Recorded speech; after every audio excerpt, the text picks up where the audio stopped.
ਸਤਿ ਸ੍ਰੀ ਅਕਾਲ। ਤੁਸੀਂ ਪੰਜਾਬਿਸਤਾਨ ਟੀਵੀ ਦੇ ਮੈਂ ਤੁਹਾਡੇ ਨਾਲ ਸੁਖਵਿੰਦਰ ਸਿੰਘ, ਮੇਰੇ ਨਾਲ ਸੀਨੀਅਰ ਪੱਤਰਕਾਰ ਸਰਦਾਰ ਹਮੀਰ ਸਿੰਘ ਮੌਜੂਦ ਨੇ। ਅਸੀਂ ਗੱਲਬਾਤ ਕਰਾਂਗੇ ਕਿ ਕਿਸਾਨੀ ਅੰਦੋਲਨ ਦੇ 6 ਮਹੀਨੇ ਮੁਕੰਮਲ ਹੋ ਚੁੱਕੇ ਨੇ। ਇਸ ਤੋਂ ਬਾਅਦ ਹੁਣ ਕਿਹੜੀਆਂ ਚੁਣੌਤੀਆਂ ਦਾ ਜਿਹੜਾ ਸਾਹਮਣਾ ਕਰਨਾ ਪੈ ਸਕਦਾ, ਅੰਦੋਲਨ ਨੂੰ ਹੋਰ ਮਜ਼ਬੂਤ ਕਰਨ ਦੇ ਲਈ ਕਿਸ ਤਰ੍ਹਾਂ ਜਿਹੜਾ ਇਸ ਘੇਰੇ ਨੂੰ ਵਧਾਇਆ ਜਾ ਸਕਦਾ, ਜਾਂ ਜਿਹੜਾ ਕਿਹਾ ਜਾਂਦਾ ਹੈ ਕਿ 2024 ਤੱਕ ਕਿਸਾਨਾਂ ਨੇ ਪਲਾਨ ਕੀਤਾ ਹੈ ਕਿ ਉਹ ਇਸ ਸਰਕਾਰ ਨੂੰ ਸੱਤਾ ਤੋਂ ਹਟਾ ਕੇ ਕਿਸੇ ਅਗਲੀ ਸਰਕਾਰ ਦੀ ਜਿਹੜੀ ਉਹ ਚੋਣ ਇਸ ਪਾਸੇ ਵੱਲ ਚੱਲ ਰਹੇ ਨੇ। ਇਹ ਬੀਜੇਪੀ ਦਾ ਇਲਜ਼ਾਮ ਹੈ।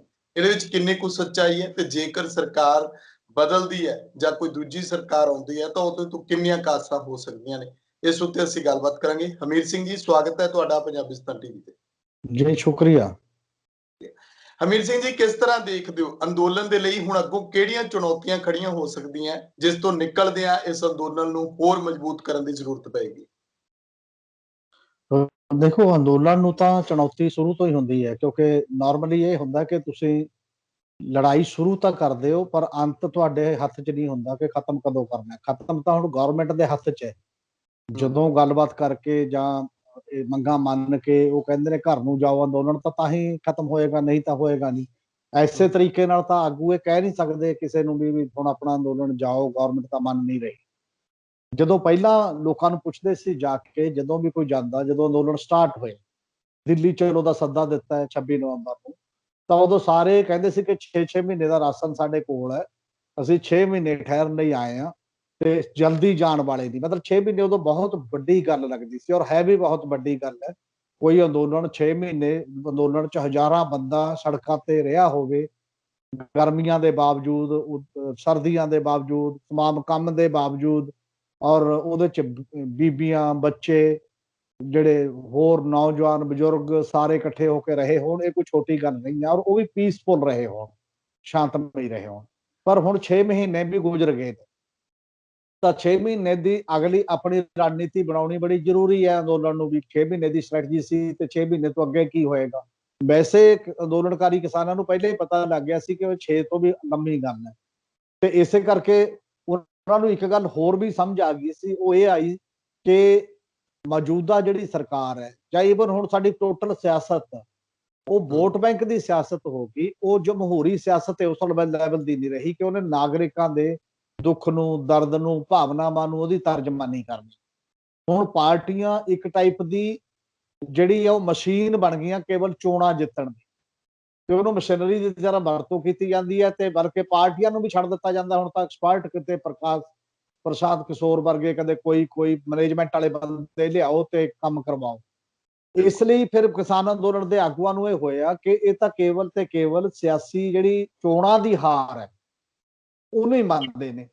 ਤੇ ਇਸੇ ਚੋਂ ਹੀ ਇਹ ਨਿਕਲਿਆ ਸੀ ਕਿ ਜਿਹੜੀਆਂ 4 ਰਾਜਾਂ ਦੀਆਂ ਚੋਣਾਂ ਨੇ ਤੇ ਇੱਕ ਕੇਂਦਰ ਸ਼ਾਸਿਤ ਪ੍ਰਦੇਸ਼ ਦੀ, ਉੱਥੇ ਜਾਓ ਤੇ ਸਰਕਾਰ ਦੇ ਖਿਲਾਫ ਪ੍ਰਚਾਰ ਕਰੋ। ਇਹਦੇ ਚੋਂ ਹੁਣ 2022 ਤੇ 24 ਨਿਕਲ ਰਹੇ। ਇਹੀ ਰਣਨੀਤੀ ਦਾ ਇੱਕ ਨਤੀਜਾ ਹੈ ਕਿ ਉਹ ਕਹਿ ਰਹੇ ਨੇ ਕਿ 22 ਦੇ ਵਿੱਚ ਵੀ 5 ਰਾਜਾਂ ਦੀਆਂ ਚੋਣਾਂ ਆਉਣੀਆਂ ਨੇ, ਪੰਜਾਬ ਦੀ, ਯੂਪੀ ਦੀ, ਈਵਨ ਉੱਤਰਾਖੰਡ ਦੀ ਵੀ। ਇਹ ਉੱਤਰਾਖੰਡ ਤੇ ਯੂਪੀ ਬਹੁਤ ਮਹੱਤਵਪੂਰਨ ਹੈ ਬੀਜੇਪੀ ਵਾਸਤੇ, ਖਾਸ ਤੌਰ ਤੇ ਕਿਉਂਕਿ ਇੱਥੋਂ ਲੋਕ ਸਭਾ ਦੀਆਂ ਸੀਟਾਂ ਵੀ ਉਹਨਾਂ ਦੀਆਂ ਬਹੁਤ ਨੇ, ਤੇ ਵੱਡਾ ਸੂਬਾ ਯੂਪੀ ਹੋਣ ਕਰਕੇ ਉਹ ਅਸੈਂਬਲੀ ਦੇ ਤੌਰ ਤੇ ਵੀ ਉਹ ਬਹੁਤ ਵੱਡਾ ਇੱਕ ਹਿੱਸਾ ਹੈ ਦੇਸ਼ ਦੇ ਵਿੱਚ, ਸਿਆਸਤ ਦੇ ਤੌਰ ਤੇ ਆਬਾਦੀ ਦੇ ਲਿਹਾਜ਼ ਨਾਲ। ਇਸੇ ਕਰਕੇ ਹੁਣ ਇਹ ਸੱਦਾ ਦਿੱਤਾ ਗਿਆ ਪਹਿਲਾਂ ਤਾਂ ਕਿ ਜੇਕਰ ਸਰਕਾਰ ਨੇ ਨਾ ਮੰਨੀ, ਗੱਲਬਾਤ ਦਾ ਸੱਦਾ ਨਾ ਦਿੱਤਾ, ਤਾਂ ਹੁਣੇ ਤੋਂ ਯੂਪੀ ਦੇ ਵਿੱਚ ਅਸੀਂ ਪ੍ਰਚਾਰ ਸ਼ੁਰੂ ਕਰ ਦਾਂਗੇ। ਔਰ ਯੂਪੀ ਦੇ ਵਿੱਚ ਪਹਿਲੇ ਕਿਸਾਨ ਅੰਦੋਲਨ ਦੇ ਪ੍ਰਚਾਰ ਦਾ ਅਸਰ ਦੇਖਿਆ ਵੀ ਗਿਆ ਹੁਣ ਤੱਕ ਦੇ ਦਾ, ਕਿਉਂਕਿ ਉੱਥੇ ਪੰਚਾਇਤੀ ਚੋਣਾਂ ਜੋ ਹੋਈਆਂ ਨੇ ਉਹਦੇ ਨਤੀਜੇ ਜਿਹੜੇ ਉਹ ਦੱਸ ਰਹੇ ਨੇ ਕਿ ਲੋਕਾਂ ਦਾ ਮੂਡ ਜਿਹੜਾ ਉਹ ਸਰਕਾਰ ਨਾਲ ਨਾਰਾਜ਼ਗੀ ਦਾ ਹੈ, ਕਿ ਹੋਰ ਪਾਸੇ ਵੋਟਾਂ ਉਹਨਾਂ ਨੇ ਪਾਈਆਂ ਨੇ। ਇਸ ਲਈ ਹੁਣ ਫਿਰ ਇਹ ਵੀ ਕਹਿਤਾ ਵੀ ਜੇ ਮੰਨ ਲਓ 22 ਵੀ ਲੰਘ ਜਾਂਦੀ ਤਾਂ ਅਸੀਂ 24 ਤੱਕ ਬੈਠਾਂਗੇ। 24 ਦਾ ਸਿੱਧਾ ਟਾਰਗੇਟ ਮਤਲਬ ਇਹੀ ਹੈ ਕਿ 24 ਚ ਲੋਕ ਸਭਾ ਦੀਆਂ ਚੋਣਾਂ ਹੋਣੀਆਂ। ਲੋਕ ਸਭਾ ਦੀਆਂ ਚੋਣਾਂ ਤੋਂ ਫਿਰ ਬਿਨਾਂ ਸ਼ੱਕ ਜਿਹੜੀ ਸੱਤਾ ਚ ਧਿਰ ਹੈ, ਜਿਹੜੀ ਸੁਣਵਾਈ ਨਹੀਂ ਕਰ ਰਹੀ, ਜਿਹੜੀ ਕੋਈ ਗੱਲ ਤੇ ਆਉਣ ਲਈ ਤਿਆਰ ਨਹੀਂ, ਤਾਂ ਲੋਕਾਂ ਦਾ ਗੁੱਸਾ ਉਹਦੇ ਖਿਲਾਫ ਜਾਣਾ ਹੈ। ਤੇ ਬਾਕੀ ਸਿਆਸੀ ਧਿਰਾਂ ਨੂੰ ਵੀ ਇਹ ਪਤਾ ਲੱਗ ਗਿਆ ਕਿ ਅੰਦੋਲਨ ਦਾ ਅਸਰ ਹੈ।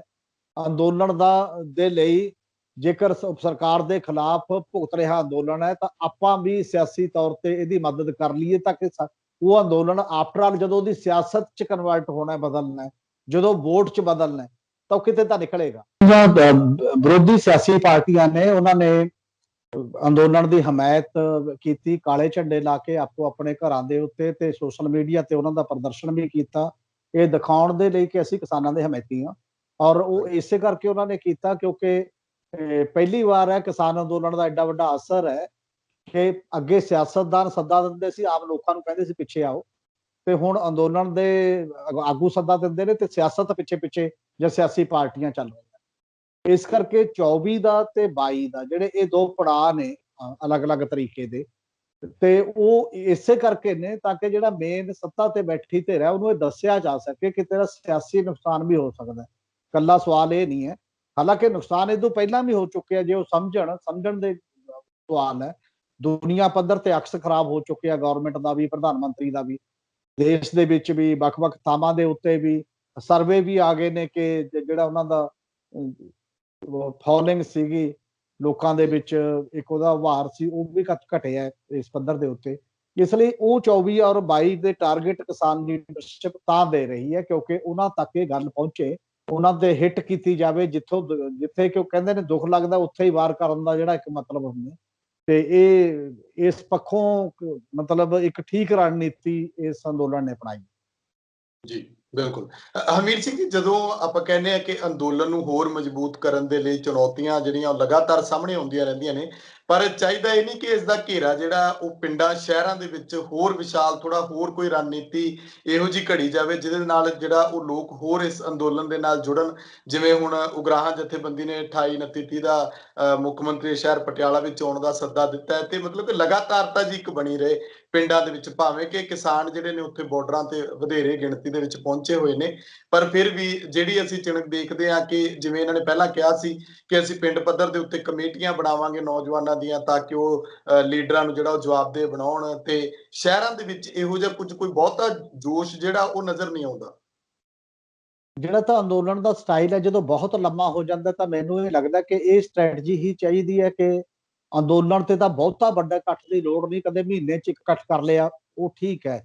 ਜਿੰਨੇ ਹੁਣ ਲੋਕ ਬੈਠੇ ਨੇ ਤੇ ਉਹਨਾਂ ਦੀ ਰੋਟੇਸ਼ਨ ਉਨੀ ਕੁ ਚੱਲਦੀ ਰਹੇ, ਕਿਉਂਕਿ ਅੰਦੋਲਨ ਲੰਮਾ ਚਲਾਉਣ ਦੇ ਲਈ ਤੁਹਾਨੂੰ ਕੰਮ ਧੰਦੇ ਵੀ ਨਾਲ ਮੈਨੇਜ ਕਰਨੇ ਪੈਂਦੇ ਨੇ, ਬਾਕੀ ਚੀਜ਼ਾਂ ਵੀ ਸਾਰਾ ਕੁਝ ਨਾਲ ਦੇਖਣੀਆਂ ਪੈਂਦੀਆਂ, ਔਰ ਜਿਹੜਾ ਮਹੀਨਾ ਟੂ ਮਹੀਨਾ ਅੰਦੋਲਨ ਦਾ ਇੱਕ ਰੂਪ ਹੈ ਉਹ ਠੀਕ ਹੈ। ਦੂਜੀ ਗੱਲ ਇਹ ਹੈ ਕਿ ਅੰਦੋਲਨ ਨੂੰ ਹੋਰ ਫੈਲਾਉਣ ਦੇ ਲਈ ਇੱਕ ਗੱਲ ਤਾਂ ਇਹ ਹੈ, ਜਿਵੇਂ ਪੰਜਾਬ ਤੇ ਹਰਿਆਣੇ ਦੇ ਵਿੱਚ ਤਾਂ ਇਹ ਕਲੀਅਰ ਹੈ ਕਿ ਬੀਜੇਪੀ ਦਾ ਕਿਸੇ ਆਗੂ ਨੂੰ ਹਰਿਆਣੇ 'ਚ ਚੀਫ ਮਿਨਿਸਟਰ ਨੂੰ, ਆ ਪਿੱਛੇ ਹਿਸਾਰ ਦੇ ਵਿੱਚ ਕਿਸਾਨਾਂ ਦਾ ਵੱਡਾ ਇਕੱਠ 3 ਦਿਨ ਪਹਿਲਾਂ ਹੋਇਆ ਤੇ ਸਰਕਾਰ ਨੂੰ ਬੈਕਫੁੱਟ ਤੇ ਜਾਣਾ ਪਿਆ, ਕੇਸ ਵਾਪਸ ਲੈਣ ਦਾ ਫੈਸਲਾ ਕਰਨਾ ਪਿਆ, ਬਾਕੀ ਚੀਜ਼ਾਂ ਹੋਈਆਂ ਨੇ। ਹਰਿਆਣੇ ਪੰਜਾਬ 'ਚ ਲਗਭਗ ਘਰ ਘਰ ਵਾਂਗ ਜਿਹੜਾ ਪੇਂਡੂ ਖੇਤਰ 'ਚ ਪਹੁੰਚਿਆ ਅੰਦੋਲਨ ਔਰ ਸਰਗਰਮ ਹੈ। ਬਾਕੀ ਜਗ੍ਹਾ ਵੀ ਜਿੱਥੇ ਕਿਤੇ ਤੋਮਰ ਗਿਆ ਮੱਧ ਪ੍ਰਦੇਸ਼ ਦੇ ਵਿੱਚ ਖੇਤੀਬਾੜੀ ਮੰਤਰੀ, ਉਹਦਾ ਵੀ ਘਰਾਓ ਹੋਇਆ, ਵੱਖ-ਵੱਖ ਥਾਵਾਂ ਤੇ ਹੋ ਰਿਹਾ। ਪਰ ਇਹਨੂੰ ਹੋਰ ਵਿਸਤਾਰ ਦੇਣ ਦਾ ਮਤਲਬ ਇਹ ਹੈ ਕਿ ਇੱਕ ਤਾਂ ਉਹ ਠੀਕ ਫੈਸਲਾ ਸੀ ਜਿਹੜਾ ਤੁਸੀਂ ਕਿਹਾ ਕਿ 21 ਮੈਂਬਰੀ ਕਮੇਟੀ ਬਣਾਉਣ ਦਾ ਫੈਸਲਾ ਸੀ ਕਿ ਲੀਡਰਾਂ ਤੋਂ ਸਵਾਲ ਪੁੱਛੋ। ਨਾਲ ਦੀ ਨਾਲ ਇਹ ਹੁੰਦਾ ਕਿ ਉਹ ਕਮੇਟੀਆਂ ਬਣਾਉਣਾ ਇਕੱਲਾ ਕਾਫੀ ਨਹੀਂ ਹੁੰਦਾ, ਕਮੇਟੀਆਂ ਦੀ ਟ੍ਰੇਨਿੰਗ ਦੀ ਵੀ ਲੋੜ ਹੁੰਦੀ।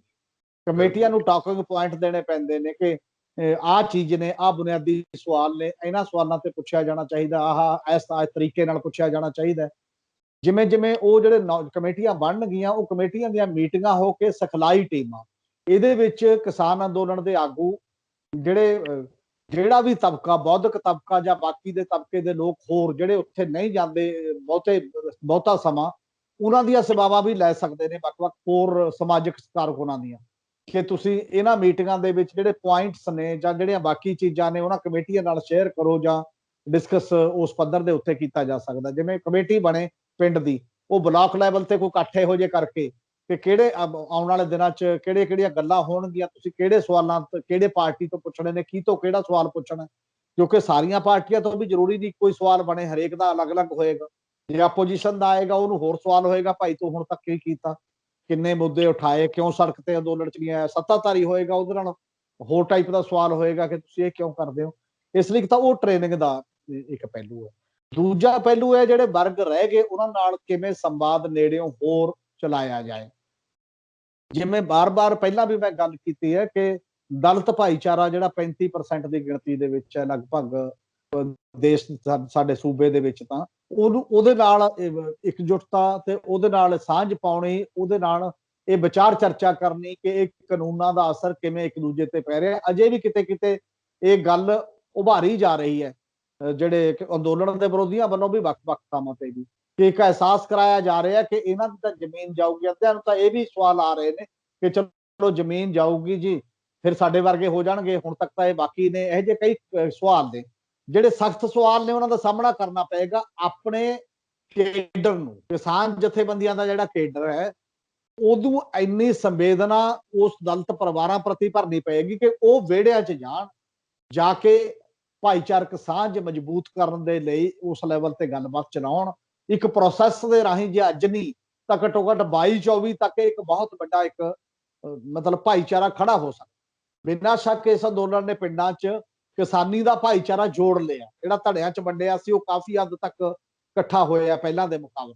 ਪਰ ਸਮੁੱਚਾ ਭਾਈਚਾਰੇ ਦਾ ਮਤਲਬ ਹੈ ਜਿਹੜੀ ਅਲੱਗ ਕਿਸਾਨੀ, ਗੈਰ ਕਿਸਾਨੀ ਤੋਂ ਬਿਨਾਂ ਵੀ ਨੇ, ਚਾਹੇ ਉਹ ਖੇਤ ਮਜ਼ਦੂਰ ਨੇ, ਚਾਹੇ ਉਹ ਤੋਂ ਬਿਨਾਂ ਵੀ ਨੇ, ਉਹਨਾਂ ਨਾਲ ਵੀ ਭਾਈਚਾਰਕ ਸਾਂਝ ਉਸ ਲੈਵਲ ਤੇ। ਇਸੇ ਤਰ੍ਹਾਂ ਸ਼ਹਿਰਾਂ ਦੇ ਵਿੱਚ ਜਿਹੜਾ ਅਰਬਨ ਲੋਕ ਨੇ, ਛੋਟੇ ਵਪਾਰੀ ਨੇ, ਰੇਹੜੀ ਵਾਲੇ ਨੇ, ਫੜੀ ਵਾਲੇ ਨੇ, ਬਾਕੀ ਲੋਕ, ਉਸ ਨੂੰ ਕਿਸਾਨ ਅੰਦੋਲਨ ਨੇ ਕੀਤਾ ਤਾਂ ਸਹੀ ਸੀ ਵੀ ਜੇ ਦੁਕਾਨਾਂ ਨਹੀਂ ਖੋਲਣ ਦਿੰਦੇ ਅਸੀਂ ਉਸ ਦਿਨ ਮੁਜ਼ਾਹਰੇ ਕਰਾਂਗੇ। ਪਰ ਉਹ ਕਿਤੇ ਨਾ ਕਿਤੇ ਮੇਰਾ ਖਿਆਲ ਹੈ ਗੱਲ ਕਮਿਊਨੀਕੇਸ਼ਨ ਗੈਪ ਰਹਿ ਗਿਆ ਆਪਸਦਾਰੀ ਦੇ ਵਿੱਚ, ਕਿਤੇ ਗੱਲ ਪ੍ਰੋਪਰ ਨਹੀਂ ਹੋਈ ਔਰ ਦੁਕਾਨਦਾਰ ਦੁਕਾਨਾਂ ਬੰਦ ਕਰਕੇ ਬੈਠੇ ਰਹੇ, ਕਿਸਾਨ ਖੋਲਣ ਲਈ ਅਪੀਲਾਂ ਵੀ ਕਰਦੇ ਰਹੇ, ਕਾਫੀ ਜਗ੍ਹਾ ਇਹ ਵੀ ਹੋਇਆ। ਉਹਨੂੰ ਵੀ ਉਹਨਾਂ ਦੀਆਂ ਜਥੇਬੰਦੀਆਂ ਨਾਲ ਬੈਠ ਕੇ ਕਿਸ ਤਰੀਕੇ ਦੇ ਨਾਲ ਇਕਜੁੱਟ ਸੱਦਾ ਦਿੱਤਾ ਜਾਏ, ਉਹਦੀ ਵੀ ਇੱਕ ਲੋੜ ਹੈ। ਇੱਕ ਹੋਰ ਗੱਲ ਇਹ ਹੈ ਕਿ ਔਰਤਾਂ ਵੱਡੀ ਗਿਣਤੀ 'ਚ ਆਈਆਂ ਨੇ ਇਸ ਅੰਦੋਲਨ ਦੇ ਵਿੱਚ। ਔਰਤਾਂ ਦੇ ਵਿੱਚੋਂ ਆਗੂ ਟੀਮਾਂ ਦਿਖਾਈ ਦੇਣੀਆਂ ਚਾਹੀਦੀਆਂ ਨੇ ਵੱਡੇ ਅੰਦੋਲਨ ਦੇ ਦਾਇਰੇ ਦੇ ਵਿੱਚ, ਤਾਂ ਕਿ ਦੇਸ਼ ਭਰ ਦੀਆਂ ਜਿਹੜੀਆਂ ਔਰਤਾਂ ਨੇ ਉਹਨਾਂ ਨੂੰ ਇੱਕ ਮੈਸੇਜ ਜਾਵੇ ਕਿ ਤੁਹਾਡੀ ਵੀ ਲਈ ਇੰਨੀ ਜਗ੍ਹਾ ਹੈ ਇਸ ਅੰਦੋਲਨ ਦੇ ਵਿੱਚ। ਇੱਕ ਸਮਾਜਿਕ ਸਪੇਸ ਹੈ ਉਹ ਬਣੀ ਹੋਈ ਜਿੱਥੇ ਤੁਹਾਨੂੰ ਇਹ ਮੌਕਾ ਮਿਲੂਗਾ। ਜੰਗ ਬੱਚੇ ਆਉਣ, ਜੰਗ ਕੁੜੀਆਂ ਜਿਹੜੀਆਂ ਪੜ੍ਹੀਆਂ ਲਿਖੀਆਂ ਬਥੇਰੀਆਂ ਗਈਆਂ ਨੇ ਉੱਥੇ ਅੰਦੋਲਨ ਦੇ ਵਿੱਚ, ਹੋਰ ਔਰਤਾਂ ਗਈਆਂ ਨੇ, ਬਜ਼ੁਰਗ ਗਈਆਂ ਨੇ, ਉਹਨਾਂ ਦੀ ਟੀਮਾਂ ਲੀਡਰਸ਼ਿਪ ਦੇ ਤੌਰ ਤੇ ਵੱਖ-ਵੱਖ ਸਟੇਜਾਂ ਤੇ ਵਿਜੀਬਲ ਰੂਪ 'ਚ ਦਿਖਾਈ ਦੇਣ ਦੇ ਰੂਪ ਦੇ ਵਿੱਚ ਇੱਕ ਰਣਨੀਤੀ ਦਾ ਹਿੱਸਾ ਹੋਣਾ ਚਾਹੀਦਾ, ਤਾਂ ਕਿ ਸਭ ਨੂੰ ਲੱਗੇ ਕਿ ਕੁਝ ਬਦਲਾਅ ਦੇਖਿਆ ਜਾ ਰਿਹਾ। ਬਦਲਾਅ ਦੇਖਿਆ ਜਾ ਰਿਹਾ ਔਰਤਾਂ ਦੀ ਸ਼ਮੂਲੀਅਤ ਦਾ। ਪਰ ਜਦੋਂ ਇਹ ਬਦਲਾਅ ਅਗਲਾ ਕਦਮ ਲਏਗਾ ਉਹਦੇ ਸਟੇਜਾਂ ਦੇ ਉੱਤੇ ਜਾਣ ਦਾ ਵੀ, ਤਾਂ ਇਹਦਾ ਇੱਕ ਹੋਰ ਅਸਰ ਸਿਆਸਤ ਤੇ ਵੀ ਜ਼ਿਆਦਾ ਪਊਗਾ ਤੇ ਅੰਦੋਲਨ ਨੂੰ ਵੀ ਬਲ ਜ਼ਿਆਦਾ ਮਿਲੂਗਾ। ਉਹਨੂੰ ਵੀ, ਉਸ ਮੁੱਦੇ ਨੂੰ ਵੀ ਹੱਲ ਕਰਨ ਵੱਲ ਕਿਸੇ ਨਾ ਕਿਸੇ ਰੂਪ ਦੇ ਵਿੱਚ ਅੰਦੋਲਨ ਨੂੰ ਜਿਹੜਾ ਉਹ ਤੁਰਨਾ ਪਏਗਾ। ਤੇ ਨਾਲ ਦੀ ਨਾਲ ਹੁਣ ਇਹ ਵੀ ਕਰਨਾ ਪਏਗਾ ਮੇਰਾ ਖਿਆਲ ਹੈ ਜਥੇਬੰਦੀਆਂ ਦੇ ਅੰਦਰੂਨੀ ਇੱਕ ਚਰਚਾ ਚਲਾਉਣ ਦਾ ਸਵਾਲ ਹੈ। ਜਿਵੇਂ ਸਪੋਜ਼ ਕਰੋ ਯੂਪੀ ਦੇ ਵਿੱਚ, ਉੱਤਰਾਖੰਡ ਦੇ ਵਿੱਚ ਕਿਸਾਨ ਜਥੇਬੰਦੀਆਂ ਫੈਸਲਾ ਲੈ ਸਕਦੀਆਂ ਨੇ ਕਿ ਬੀਜੇਪੀ ਹਰਾਓ, ਕਿਉਂਕਿ ਬੀਜੇਪੀ ਦੇ ਸਰਕਾਰਾਂ ਨੇ ਤੇ ਜਿਹੜਾ ਬੀਜੇਪੀ ਨੂੰ ਹਰਾਊ ਉਹਨੂੰ ਵੋਟ ਪਾ ਦਿਓ। ਤੁਸੀਂ ਕਿਸੇ ਦੇ ਪੱਖ 'ਚ ਵੀ ਨਾ ਕਹੋ ਜਿਹੜਾ ਹਰਾਊ, ਜਿਵੇਂ ਤੁਸੀਂ ਪੱਛਮੀ ਬੰਗਾਲ 'ਚ ਕੀਤਾ ਹੈ, ਕੇਰਲਾ 'ਚ, ਤਾਮਿਲਨਾਡੂ 'ਚ ਜਿਵੇਂ ਆਵਾਜ਼ ਦਿੱਤੀ ਹੈ। ਪਰ ਪੰਜਾਬ ਵਰਗੇ ਸੂਬੇ 'ਚ ਤਾਂ ਇਹ ਨਹੀਂ ਕਿਹਾ ਜਾ ਸਕੇਗਾ। ਬੀਜੇਪੀ ਤਾਂ ਹੈ ਨਹੀਂ ਕਿਤੇ, ਨਾ 3 ਨਾ 13 ਚ 23 ਤੋਂ ਵੱਧ ਸੀਟਾਂ ਨਹੀਂ ਲੜੀ। ਕੋਸ਼ਿਸ਼ ਭਾਵੇਂ ਕਰਦੀ ਹੈ ਪਰ ਮੇਨ ਕੰਟੈਂਡਰ ਨਹੀਂ ਹੈ। ਤਾਂ ਇੱਥੇ ਫਿਰ ਸੱਦਾ ਕੀ ਦਿੱਤਾ ਜਾਏਗਾ, ਕਿਹਨੂੰ ਹਰਾਓ? ਇਹਨਾਂ ਸਵਾਲਾਂ ਤੇ ਵੀ ਮਤਲਬ ਜੂਝਣਾ ਪਊਗਾ ਕਿ ਤੁਸੀਂ ਕੀ ਕਰਨਾ ਚਾਹੁੰਦੇ ਹੋ ਔਰ ਕਿਸ ਤਰੀਕੇ ਦਾ।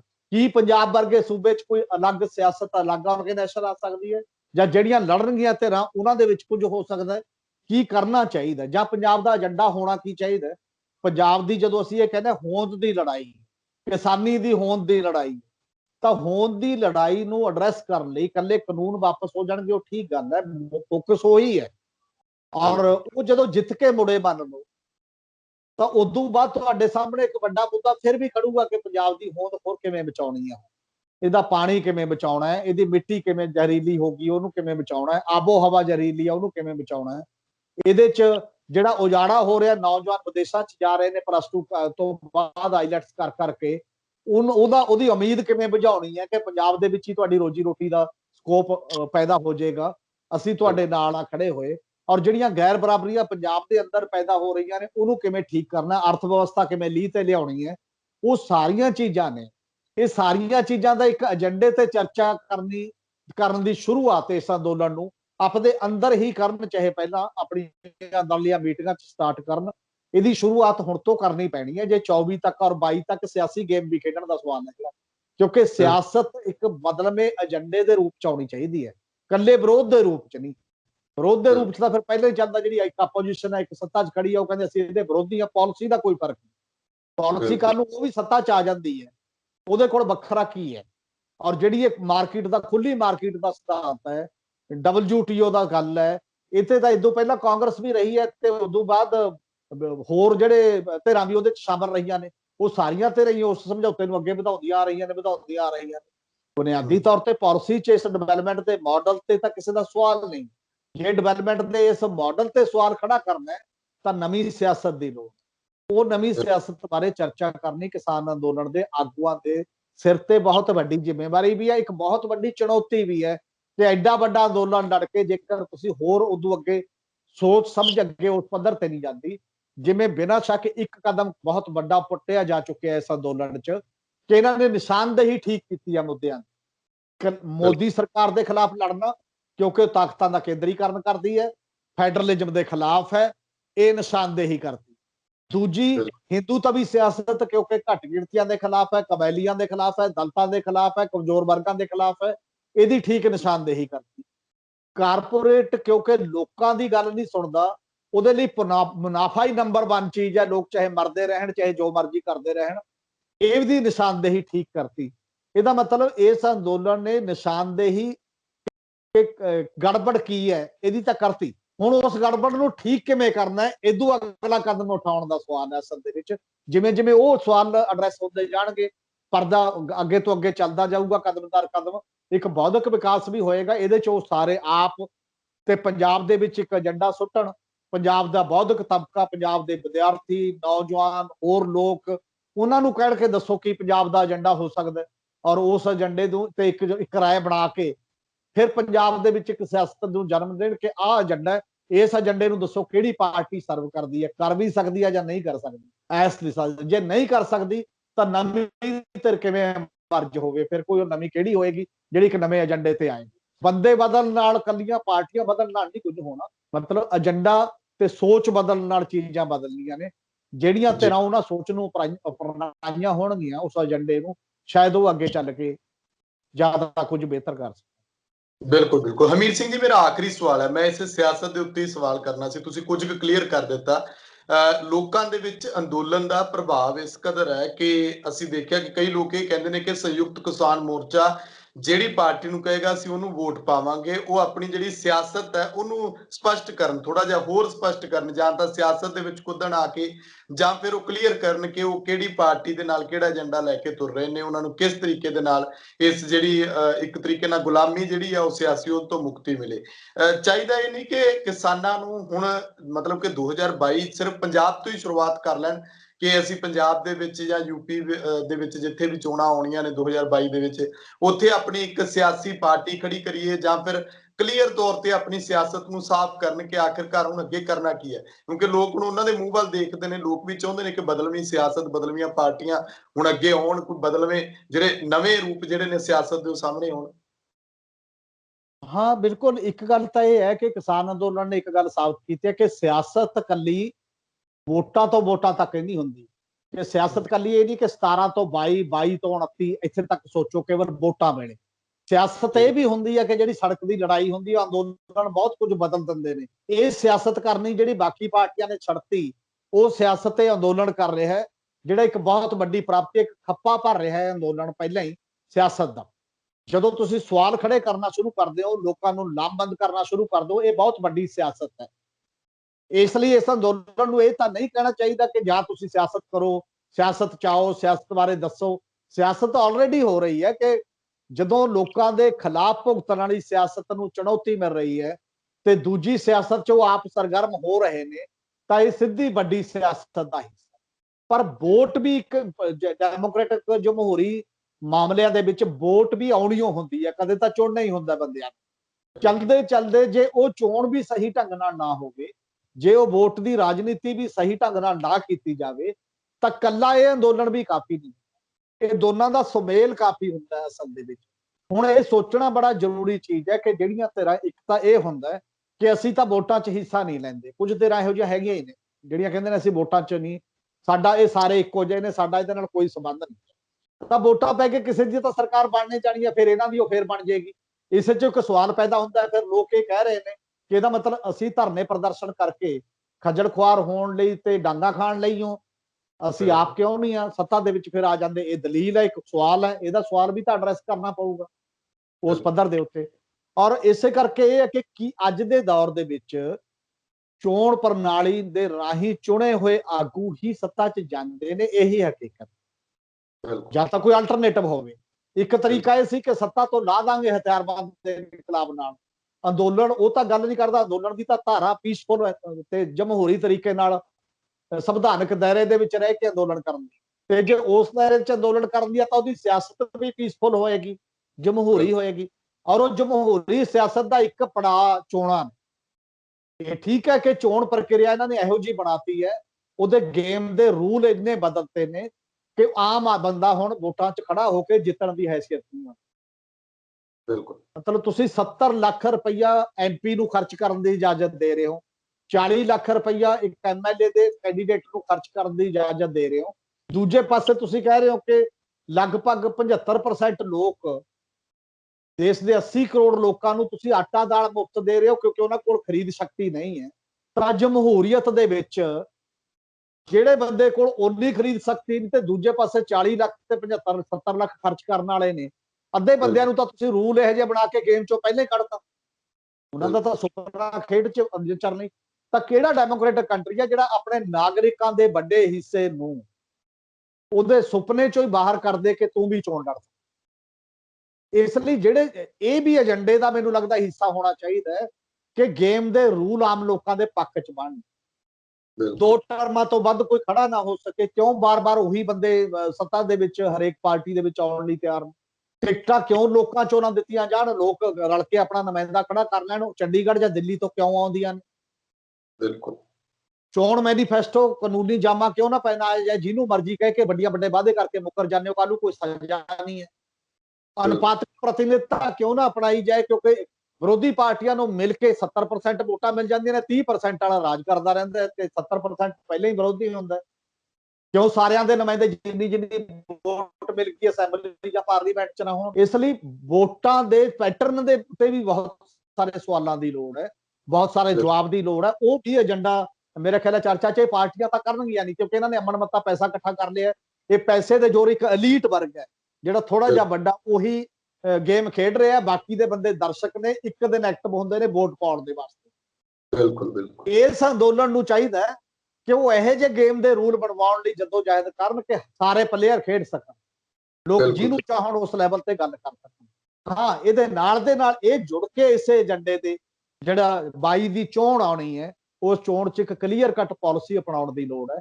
ਇਹ ਠੀਕ ਹੈ ਕਿ ਅਜੇ ਹੀ ਜੇਕਰ ਇਹ ਲੀਡਰ ਇਹ ਕਹਿ ਦਿੰਦੇ ਨੇ ਵੀ ਅਸੀਂ ਚੋਣਾਂ ਲੜਾਂਗੇ ਜਾਂ ਕਿਸੇ ਨੂੰ, ਤਾਂ ਕਿਉਂਕਿ 32 ਜਥੇਬੰਦੀਆਂ ਨੇ, ਜੇ ਪੰਜਾਬ ਦੀ ਵੀ ਗੱਲ ਕਰੋ, ਅੰਦੋਲਨ ਦੀ ਵੀ ਗੱਲ ਕਰੋ, ਹਰ ਇੱਕ ਦਾ ਆਪਣਾ ਨਜ਼ਰੀਆ ਉਹਦੇ ਬਾਰੇ। ਅੰਦੋਲਨ ਇਕੱਠਾ ਅਜੇ 3 ਕਾਨੂੰਨ ਵਾਪਸ ਕਰਾਉਣ ਤੇ ਘੱਟੋ ਘੱਟ ਸਮਰਥਨ ਮੁੱਲ ਤੇ ਦੀ ਗਰੰਟੀ ਲਈ ਕਾਨੂੰਨ ਬਣਵਾਉਣ ਤੇ ਜਿਹੜੀਆਂ ਤੇਰਾ ਇੱਧਰ ਉਧਰੋਂ ਕਰਨਗੀਆਂ ਤਾਂ ਉਹਦੇ 'ਚ ਅਜੇ ਫੁੱਟ ਪੈਣ ਦੀ ਸੰਭਾਵਨਾ ਹੈ। ਅਜੇ ਟਾਈਮ ਹੈ 22 ਦਾ। ਮੈਂ ਇਸੇ ਲਈ ਕਿਹਾ ਕਿ ਪੜਾਅਦਾਰ ਪੜਾਅ ਹੁੰਦਾ ਕਿ ਪਹਿਲਾਂ ਉਹ ਏਜੰਡੇ ਤੇ ਚਰਚਾ ਕਰਨ। ਏਜੰਡੇ ਦੇ ਤੌਰ ਤੇ ਬੀਜੇਪੀ ਦੇ ਖਿਲਾਫ ਸਭ ਦਾ ਫੈਸਲਾ ਹੋਇਆ ਕਿ ਉਹਦੇ ਖਿਲਾਫ ਆਪਾਂ ਅੰਦੋਲਨ ਲੜ ਰਹੇ ਹਾਂ, ਉਹ ਮੇਨ ਤੇ ਜਾਂ ਜਿਹੜੀ ਬੀਜੇਪੀ ਦੀ ਸਪੋਰਟਰ ਹੈ ਉਹਦੇ ਖਿਲਾਫ ਹੋਇਆ। ਪਰ ਅਗਲਾ ਪੜਾਅ ਸਿਆਸਤ ਦੇ ਤੌਰ ਤੇ ਅਲਟਰਨੇਟਿਵ ਸਿਆਸਤ।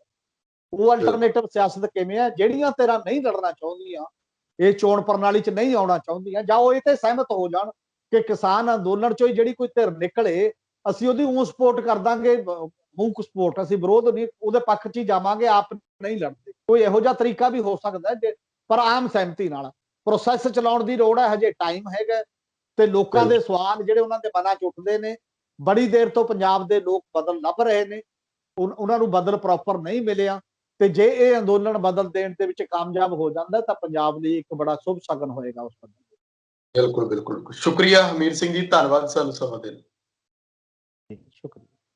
ਸੋ ਮੇਰੇ ਨਾਲ ਮੌਜੂਦ ਸਨ ਪੰਜਾਬੀ ਟ੍ਰਿਬਿਊਨ ਦੇ ਸੀਨੀਅਰ ਪੱਤਰਕਾਰ ਸਰਦਾਰ ਹਮੀਰ ਸਿੰਘ। ਕਿਸਾਨੀ ਅੰਦੋਲਨ ਤੇ ਸਿਆਸੀ ਏਜੰਡਾ, ਉਸ ਉੱਤੇ ਅਸੀਂ ਚਰਚਾ ਕੀਤੀ ਹੈ। 6 ਮਹੀਨੇ ਪੂਰੇ ਹੋ ਚੁੱਕੇ ਨੇ, ਅੱਗੋਂ ਚੁਣੌਤੀਆਂ ਵੀ ਬੜੀਆਂ ਆਉਣੀਆਂ ਨੇ ਤੇ ਲਗਾਤਾਰ ਜਿਹੜੀਆਂ ਚੋਣਾਂ 2022 ਦੇ ਵਿੱਚ ਜਾਂ 2024 ਦੇ ਵਿੱਚ, ਸਭ ਤੋਂ ਪਹਿਲਾਂ 2022 ਹੈ, ਇਸ ਕਰਕੇ ਆਪਣਾ ਏਜੰਡਾ ਜਿਹੜਾ ਉਹ ਕਿਸਾਨਾਂ ਨੂੰ ਕਲੀਅਰ ਕਰਨਾ ਚਾਹੀਦਾ, ਕਿਉਂਕਿ ਲੋਕ ਵੀ ਚਾਹੁੰਦੇ ਨੇ ਕਿ ਪੰਜਾਬ ਦੇ ਵਿੱਚ ਸਿਆਸੀ ਬਦਲ ਹੋਵੇ, ਪਰ ਉਹਦੇ ਵਿੱਚ ਲੋਕਾਂ ਦਾ ਭਰੋਸਾ ਜਿਹੜਾ ਉਹ ਸੰਯੁਕਤ ਕਿਸਾਨ ਮੋਰਚੇ ਤੇ ਵਧੇਰੇ ਹੈ। ਸਿਆਸੀ ਪਾਰਟੀਆਂ ਤੋਂ ਕੋਈ ਉਮੀਦ ਨਜ਼ਰ ਨਹੀਂ ਆ ਰਹੀ। ਤੁਸੀਂ ਆਪਣੇ ਵਿਚਾਰ ਕਮੈਂਟ ਜ਼ਰੂਰ ਕਰਿਓ। ਪੰਜਾਬਿਸਤਾਨ ਟੀਵੀ ਨੂੰ ਸਬਸਕ੍ਰਾਈਬ ਕਰੋ। ਮੈਨੂੰ ਇਜਾਜ਼ਤ ਦਿਓ। ਧੰਨਵਾਦ।